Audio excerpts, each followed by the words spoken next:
According to a review of these articles from the PubMed website, CBT is the most researched form of psychotherapy. There are all these review articles about it, and all these labeled as clinical trials. There are all these available for the general public to read. CBT, or cognitive behavioral therapy, is a psychological treatment that helps people introspecting on how to perceive the world. Concepts like reality and ego are the most important concepts to work within this psychological treatment. The objective of this kind of therapy is not to make a person happier, but to be aware of personal facts. The therapy can be supplemented with a mental health professional. However, there are a series of resources like workbooks that can help oneself to practice the exercise alone. I'm going to explain the issue in the next order. First, I'm going to explain in detail the definition of the concepts. Then, I'm going to tell how CBT and DBT are related. Finally, I will make a comparison among them. Before starting, I must clarify these methods should not be confused with mindfulness, meditation, or hypnosis at all, and that it's preferable that a professional provides a diagnosis. However, professionals are not strictly necessary to practice any of those therapy exercises.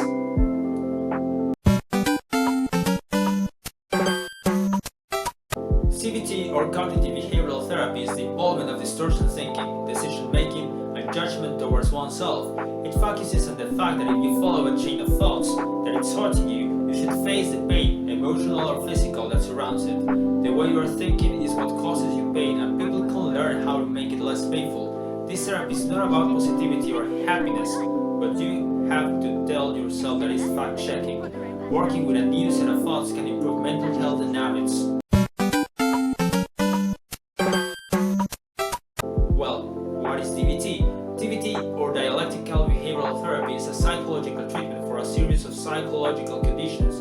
It originated as a treatment from the borderline personality disorder, but it has also used in some other common conditions, such as ADCD or post-traumatic stress, also in concepts like anxiety or panic. DBT consists of a series of affirmations. People can adapt a set of exercises to repeat throughout their intrapersonal habits, like before sleeping, or doing an activity like drawing or listening to music.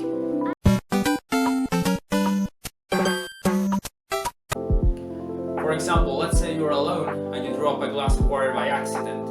The glass breaks and you blame yourself for the incident and insult yourself for that. That's a horrible thought, and it can be hard to interpret it by oneself. One exercise is taking a sheet and a pencil with you and writing down when you are being hard on yourself. You can use questions like, why would I ever talk to a friend like this? Why am I talking to me like that? What are the moments when I talk to me nicely? And so on. This helps to realize that it is true about a certain issue. While thinking how to answer these questions, a lot of feelings can come out. You might find yourself not believing what you're writing, or you might even end up angry than you first thought. The moment your conscious self can identify when you are talking harshly to yourself is when you can start realizing your mind is doing self-sabotage. Just realizing there's a self-hate is the first step to start dividing your thoughts, mostly those thoughts that are related to ones you were learned through your childhood and parents. Sometimes it only takes a moment for you to separate them and realize that it's in the past and what's in the present.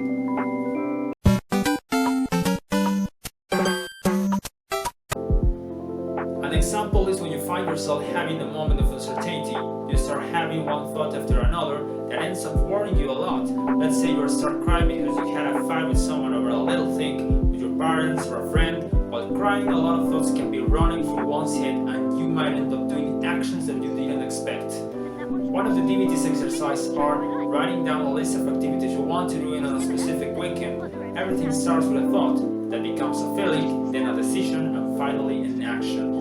DBT intends to reduce impulsivity through activities that are joyful to help calm the concern of certain thoughts to not worsen them. They don't fully erase the thoughts from your head, but they look exactly like little thoughts. If a situation that puts you in a bad mood returns, you can try a different form to confront it.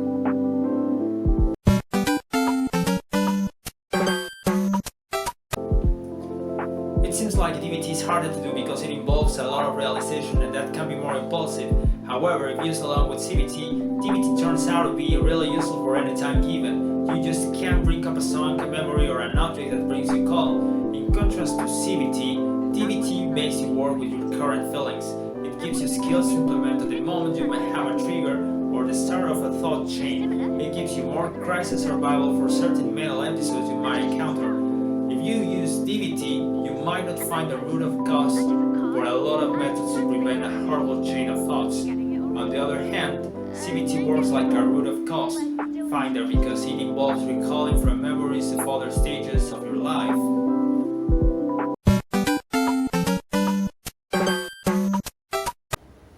All in all, CBT and DBT work separately. Although the first one focuses on the root cause of many trauma issues, it can also be useful to deal with a person's environment. DBT focuses on using the feelings of a certain moment, not necessarily with trauma.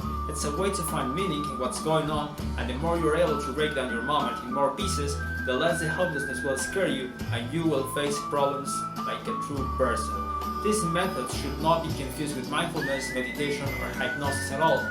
Some CBT alternatives for starting to identify distortion thinking is, for example, how do you talk to yourself compared to when you talk to a friend? A DBT alternative is finding some time to get in touch with your feelings about something that can be during drawing, listening to music, or talking to a friend. It's important to remember that most of the presented exercise can adapt to every person's daily routine, and it's up to oneself to figure out how it works. CBT works easier for identifying distortion thinking, whereas DBT is the practice of a series of personal thoughts that help you confront your emotions or feelings. No therapy is invalid whether one's agreed to try them or not. It's mental health, it's our basic minds, it's what can't be denied.